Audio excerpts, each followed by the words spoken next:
ಇವತ್ತಿನಿಂದ 100 ವರ್ಷಗಳ ನಂತರ ಅಂದರೆ 2124 ಬಹುಶಃ ನಾವು ಯಾರೂ ಇರೋದಿಲ್ಲ. ಕಷ್ಟಪಟ್ಟು ಕಟ್ಟಿದ ಮನೆಯಲ್ಲಿ ಯಾರೋ ಅಪರಿಚಿತರು ವಾಸ ಇರ್ತಾರೆ. ನಮ್ಮದು ಅಂತ ಮಾಡಿಟ್ಟಿದ್ದೆಲ್ಲವೂ ಮತ್ಯಾರದ್ದೋ ಆಗಿರುತ್ತೆ. ಲೆಕ್ಕಾಚಾರದಲ್ಲಿ ಕೊಂಡ EMI ಕಾರು ಕೂಡ ಯಾವುದೋ ಗುಜರಿಗೆ ಸೇರಿ ತುಕ್ಕು ಹಿಡಿದು ಮಣ್ಣಾಗಿರುತ್ತೆ. ಮರಿಮಕ್ಕಳು ಕ್ರಮೇಣ ನಮ್ಮ ಹೆಸರು ಕೂಡ ಮರೆತು ಬಿಡ್ತಾರೆ. ವರ್ಷಕ್ಕೊಮ್ಮೆ ಮಾಲೆ ಹಾಕಿಸ್ಕೊಳ್ಳೋ ನಮ್ಮ ಫೋಟೋ ಕ್ರಮೇಣ ಗೆದ್ದಿಡ್ದಿರುತ್ತೆ. ನೆನಪುಗಳೇ ಮರೆಯಾಗಿ ಗತಕಾಲದಲ್ಲಿ ಲೀನವಾಗಿರುತ್ತೆ.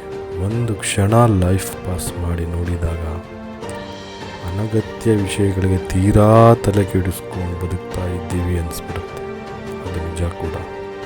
ಇಂದು ಈ ಕ್ಷಣದಲ್ಲಿ ಬದುಕಬೇಕು. ನಿಟ್ಟುಸಿರು ಬಿಡುತ್ತಾ ಮೆತ್ತಗೆ ಹಗುರಾಗಬೇಕು.